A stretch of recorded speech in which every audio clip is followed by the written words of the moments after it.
ଯେତେବେଳେ ମଣିଷର ଗୋଟିଏ ଅଙ୍ଗ କାମ କରିନଥାଏ ସେତେବେଳେ ସେମାନଙ୍କୁ ଆମେ ଶାରୀରିକ ଅକ୍ଷମ କିମ୍ବା ମାନସିକ ବେକାରଗ୍ରସ୍ତ ବୋଲି ବିବେଚନା କରିଥାଉ। ଅଧିକାଂଶ ସମୟରେ ଦେଖିବାକୁ ମିଳିଥାଏ ଏହିଭଳି ଶାରୀରିକ କିମ୍ବା ମାନସିକ ଅକ୍ଷମ ବ୍ୟକ୍ତିମାନଙ୍କୁ ସମାଜ ଘୃଣାଚକ୍ଷୁରେ ଦେଖିଥାଏ। ଏହି ଭିନ୍ନକ୍ଷମ ବ୍ୟକ୍ତିମାନଙ୍କୁ ଏହିଭଳି ହୀନ ଦୃଷ୍ଟିରେ ଦେଖିବା ଦ୍ୱାରା ସେମାନଙ୍କର ମନୋବଳ ଭାଙ୍ଗିଯିବା ସହିତ ସେମାନେ ନିଜକୁ ଅସହାୟ ଏବଂ ଅସୁରକ୍ଷିତ ମନେ କରିଥାନ୍ତି। ଭିନ୍ନକ୍ଷମମାନେ କୌଣସି ସୁସ୍ଥ ମଣିଷଠାରୁ କମ୍ ନୁହନ୍ତି ଏବଂ ସେମାନେ ସବୁ ପ୍ରକାରର କାର୍ଯ୍ୟ କରିବା ପାଇଁ ସକ୍ଷମ। ସାଧାରଣତଃ ଜନ୍ମଗତ ବା କୌଣସି ରୋଗଗ୍ରସ୍ତ ବା କୌଣସି ଦୁର୍ଘଟଣା ଯୋଗୁଁ ସାଧାରଣତଃ ଭିନ୍ନକ୍ଷମ ହୋଇଥାନ୍ତି। ଭିନ୍ନକ୍ଷମ ହେଲେ ସେମାନଙ୍କର ଗୋଟିଏ ଅଙ୍ଗ ଚଳିବ ନାହିଁ ସିନା ଅନ୍ୟ ସମସ୍ତ ଅଙ୍ଗ ଚଳୁଥାଏ।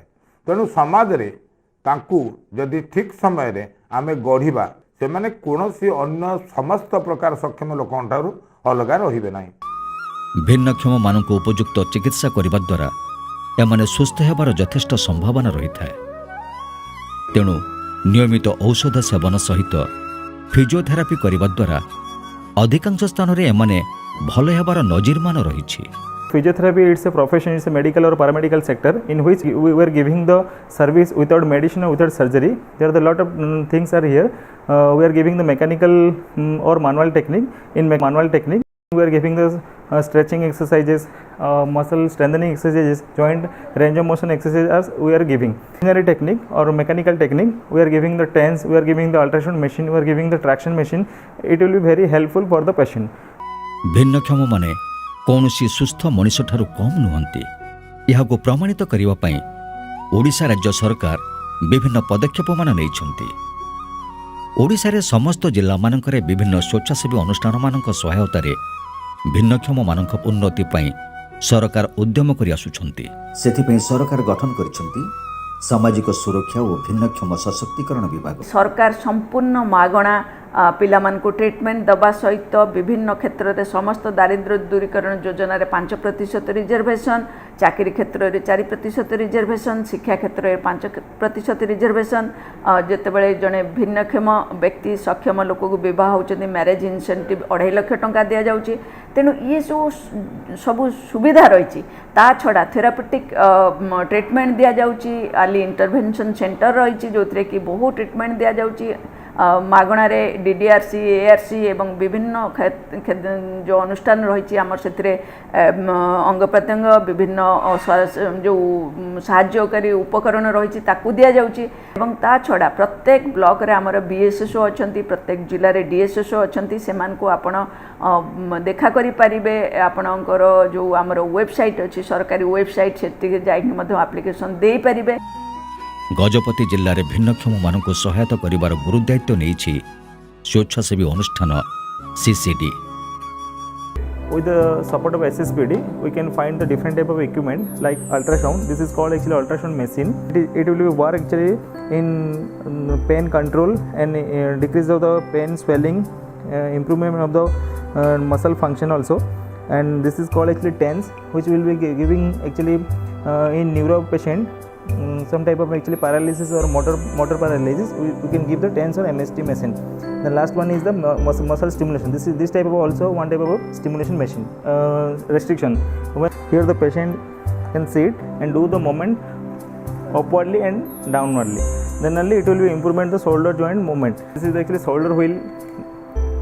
When the patient is coming from actually shoulder pain, then he or she will be this type of doing the movement. Then only it will be development about the shoulder, decrease the pain matrix. It will be very helpful for a good positioning and better comfort. This is called actually medicine ball, in which the patient cannot be able to do the movement of the wrist joint or shoulder joint or elbow joint. We can provide the medicine ball. We can throw patient to catch up any mobility exercise, then he will be do properly, sir. The iron weight cup in which the patient we will provide and the patient can himself doing the movement. ବଣ ଜଙ୍ଗଲରେ ଭରପୁର ଏହି ଜିଲ୍ଲାର ଦୁର୍ଗମ ପଥ ଅତିକ୍ରମ କରି CCD ଏହି ଭିନ୍ନକ୍ଷମମାନଙ୍କ ପାଇଁ ଅନେକ ପ୍ରକାରର ସେବା ଯୋଗାଇ ଦେଉଛି। କାର୍ଯ୍ୟକ୍ରମ ଆରମ୍ଭରୁ CCDର କର୍ମକର୍ତ୍ତାମାନେ ଘର ଘର ବୁଲି ଭିନ୍ନକ୍ଷମ ଶିଶୁମାନଙ୍କୁ ଚିହ୍ନଟ କରିଥିଲେ। ରୋଗୀମାନଙ୍କୁ ଚିହ୍ନଟ କଲା ପରେ ସେମାନଙ୍କ ଅଭିଭାବକମାନଙ୍କୁ କାଉନସିଲିଂ କରାଯାଇଥିଲା। ପ୍ରଥମଟି ହେଲା ସିସିଡିର କର୍ମଚାରୀମାନେ ଘର ଘର ବୁଲି ଅଭିଭାବକମାନଙ୍କୁ କିପରି ଫିଜିଓଥେରାପି କରାଯିବ ସେ ବିଷୟରେ ଶିକ୍ଷାଦାନ କରିଥିଲେ। ସେହିପରି ଦ୍ୱିତୀୟଟି ହେଲା ବିଭିନ୍ନ କ୍ୟାମ୍ପମାନ ଆୟୋଜନ କରି ଅଭିଭାବକମାନଙ୍କୁ ଫିଜିଓଥେରାପି ବିଷୟରେ ସଚେତନ କରାଯାଇଥିଲା। ଅନେକ ପରିଶ୍ରମ ପରେ ରୋଗୀମାନେ କିଭଳି ଉପକୃତ ହୋଇପାରିଛନ୍ତି ତାର ଝଲକମାନ ଏବେ ଦେଖିବାକୁ ମିଳୁଛି। शुभलम रहित तो ताके सी जन्मरू किसी सी पार्टी खोली पार नथिला जो बहन चेतारे थिला सी किछि कहि पार नथिला सीसीडी तरफरु 3 वर्ष होला ताको सहायता करा जाउची तो हेबे सी बल्ल कथा बा टिके टिके कथा कहि पारुची तो टिके चाली पारुची। गजपति जिल्लार एक ग्राम पुरुटीगुड़ा एई ग्रामर जने व्यक्ति चंद्रशेखर बेहेरा तांकर आर्थिक अवस्था सुच्छल नुह। तांको पुओ त्रिनाथ 7 मासरे जन्म होता जड़े प्रीमैच्योर चाइल्ड से से भिन्नक्षम थिला। धीरे धीरे बयस बढ़िबा परे शिशुटी कथा कहि पारिला नाही किंबा चली पारिला नाही।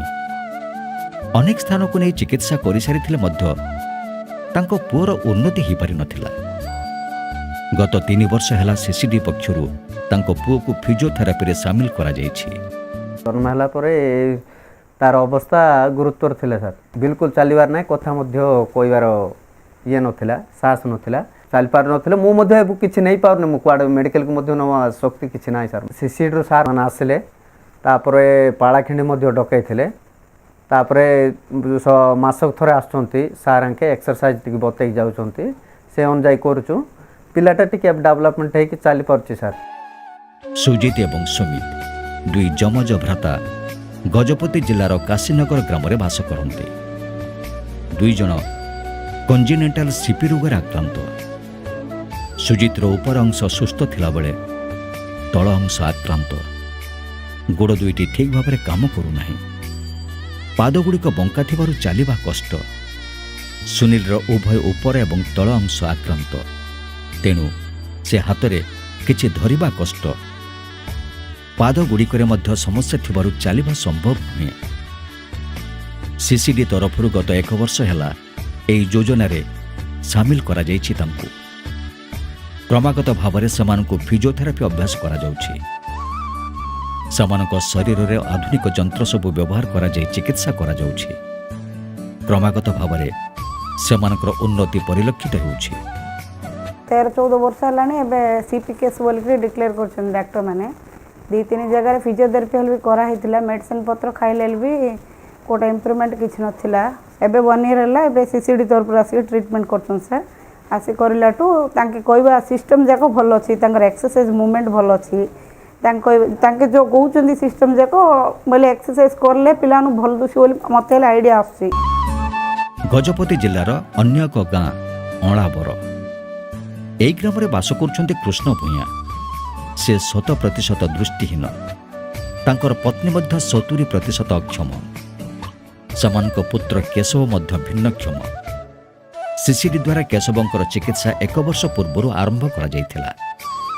धीरे धीरे तांकर स्वास्थ्य सुधुरुछि। जन्मरू आउ किछि होनतिला सोईकी रहउतिला आउ सीसीडी तरफरु चिकित्सा द्वारा एबे हमर पास्ट प्रथम परा चाली चढ़ना हो पारुछि। पेगड़ा गजपति जिलार अन्य एक ग्राम एठारे नम्रता भूया नामक जड़े भिन्नक्षम झील रुहंती। सीसीडी अधीन रे गत 1 वर्ष धरी फिजियोथेरापी रे अंतर्भुक्त होइछन्ती। तांको माता हरप्रिया निज झील प्रति बहुत जत्नवान। से निज झील को नियमित भाव में फिजियोथेरापी रे अंतर्भुक्त करती। झीलटी धीरे धीरे सुस्थ हेबार लागिछि। जन्म होला परे 7 मास हेले तो छुआ जमिति लांभुरी बुढ़ी हम सेमती किसी हो पारे ना सेमती बीतला वर्ष हो गला वर्ष 1.5 वर्ष हो गला आउ चलले नहीं। सीसीडी आसिले से एक्सरसाइज बतैले एमती करने शिखले एमती करने शिखले से अपेक्षा एवं ओजन अधिका धरी पारना अल्प किसी खाई पार नथिले ता निजे बे खाउचंदी। एई ग्रामर अन्य जने रोगी होउछन्ती रविंद्र भूया। तांकर एकाधिक अंग अचल थिला। सीसीडी अधीन रे तांकर वर्तमान चिकित्सा चलीछि। ତାଙ୍କୁ ବିଭିନ୍ନ ପ୍ରକାରର ଫିଜିଓଥେରାପିରେ ସାମିଲ କରାଯାଇଛି। ବର୍ତ୍ତମାନ ସେ ନିଜର ନିତ୍ୟ ବ୍ୟବହାର୍ଯ୍ୟ କାର୍ଯ୍ୟଗୁଡ଼ିକ ସ୍ୱାଧୀନ ଭାବରେ କରିପାରୁଛନ୍ତି। ଜନ୍ମରୁ ସେ ଚାଲି ବୁଲି ପାରୁନଥିଲା ସାର୍, ଆଉ ଅଟୋମେଟିକ୍ ତା ସେ ଯାଇକି କେଉଁଠି ହେଲେ ପଡ଼ିଯାଉଥିଲା। ସେ ସବୁ ହେଇକି ଯୁଆଡ଼େ ସିଆଡ଼େ ମୁଁ ଦେଖା ଦେଖି କଲି। ସିସିଡ଼ି ଆସିଲା ପରେ କହିଲେ ତମେ ପିଲାଟାକୁ ଆଉ ଘରେ ରଖିବନି, ଚାରିଆଡ଼େ ବୁଲାଚଲା କରେଇବ, ପିଲାଙ୍କ ପାଖରେ ଛାଡ଼ିବ, ସେ ଶୁଣିକିରି ସବୁ ସେ ମନେ ରଖିବ, ଆଉ ସୁସ୍ଥ ସବଳ ସେ ରହିବ। ଏବେ ସେ ନିଜେ ଖାଇପାରିଲା ସାର୍, ନିଜେ ଝାଡ଼ା ଯାଇପାରିଲା, ଆଉ ମୁଣ୍ଡ ବି ସେ ପାନିଆ ଧରି ନିଜେ କୁଣ୍ଡେଇ ପାରିଲା। ଏଇଟି ହେଉଛି ଗଜପତି ଜିଲ୍ଲାର ସରଗୀସାହି ଗ୍ରାମ। ଏଠାରେ ଜଣେ ଭିନ୍ନକ୍ଷମ ରୋଗୀ ସୌମ୍ୟ ରଞ୍ଜନ। ରୋଗୀର ଉଭୟ ପିତା ମାତା ନିଜ ପୁଅର ସ୍ୱାସ୍ଥ୍ୟ ପ୍ରତି ଅଧିକ ଯତ୍ନବାନ। ସେମାନେ ନିଜ ପୁଅ ସହିତ ସମସ୍ତ ପ୍ରକାରର ଫିଜିଓଥେରାପିରେ ଜଡ଼ିତ। ସେମାନଙ୍କ ପୁଅ ଦ୍ରୁତ ଆରୋଗ୍ୟ ଲାଭ କରୁଛନ୍ତି। ତେଣୁ ସେମାନେ ଫିଜିଓଥେରାପି ଉପରେ ଉପଯୁକ୍ତ ପରାମର୍ଶ ପାଇ ସିସିଡିର କର୍ମଚାରୀମାନଙ୍କଠାରେ କୃତଜ୍ଞ। ଆମ ପୁଅ ପୁରା ଚାଲି ନଥିଲା, ଆଉ ବୁଲି ନଥିଲା, କଥା ବି କହିନଥିଲା। ଆଉ ସିସିଡି ସଂସ୍ଥା ଯେଉଁ ସାର୍ ଆସିଥିଲେ ସେମାନେ ବ୍ୟାୟାମ ଶିଖାଇବାରୁ କିଛିଟା ଆମର ପୁଅ ଉନ୍ନତି ହେଲା ଆଉ ପରିବର୍ତ୍ତନ ହେଲା, ଆଉ ଟିକେ ଚାଲୁଛି ବୁଲୁଛି। ଯେତେବେଳେ ତାର ଇଏ ଗୋଡ଼ଟା ଫ୍ଲାଟ୍ ହେଇକି ରହିଥିଲା, ତାପରେ ତ ଚଢ଼େଇଥିଲା, ଚାଲି ପାରୁନଥିଲା, ସେତେବେଳେ ଡକ୍ଟର ସାର୍ ଆସିକି ଦେଖାଦେଲେ। ଦେଖାଦେବାର ବ୍ୟାୟାମ ଆକାରରେ ସବୁ ଦେଖାଇଲେ ସାର୍। ଦେଖାଇଲେ ସେ ଅନୁସାରେ ଆମେ ବ୍ୟାୟାମ କରାଇଲୁ। କଲା ପରେ ଟିକେ ପରିବର୍ତ୍ତନ ଆସିଲା ଟିକେ।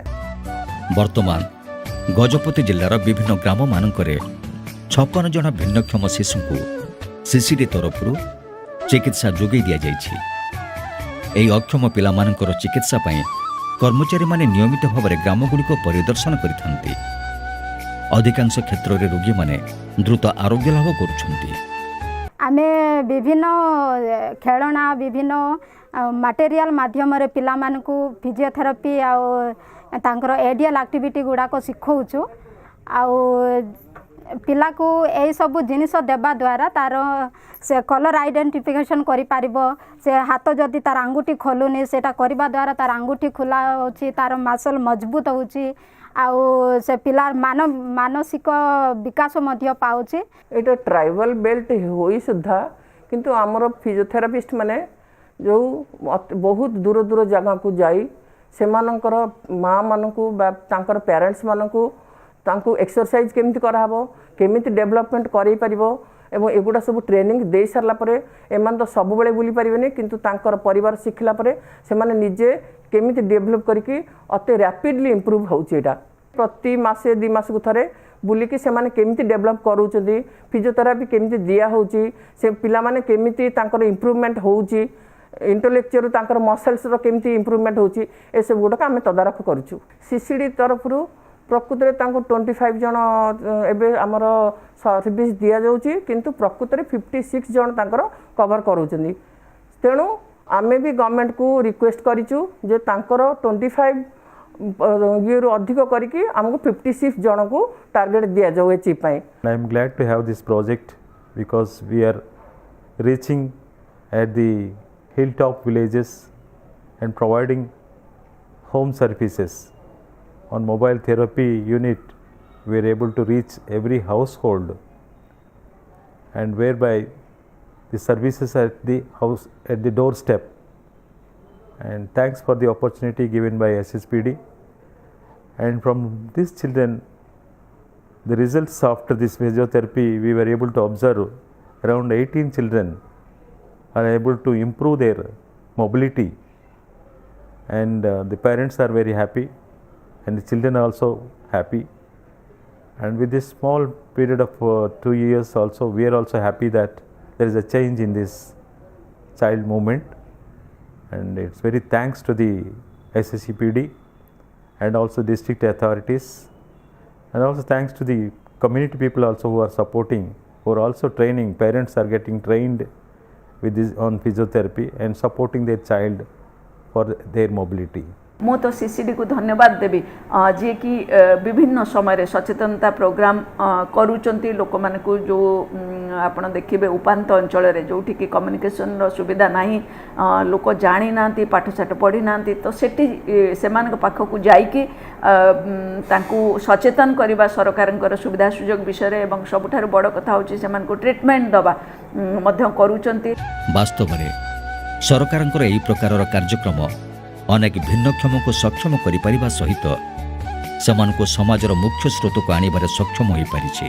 ଏହି ଯୋଜନା ପାଇଁ ଆଜି ଅନେକ ଅକ୍ଷମ ବ୍ୟକ୍ତି ନିଜର ଆତ୍ମବିଶ୍ୱାସ ଫେରି ପାଇଛନ୍ତି ତଥା ଆତ୍ମନିର୍ଭରଶୀଳ ହୋଇପାରିଛନ୍ତି।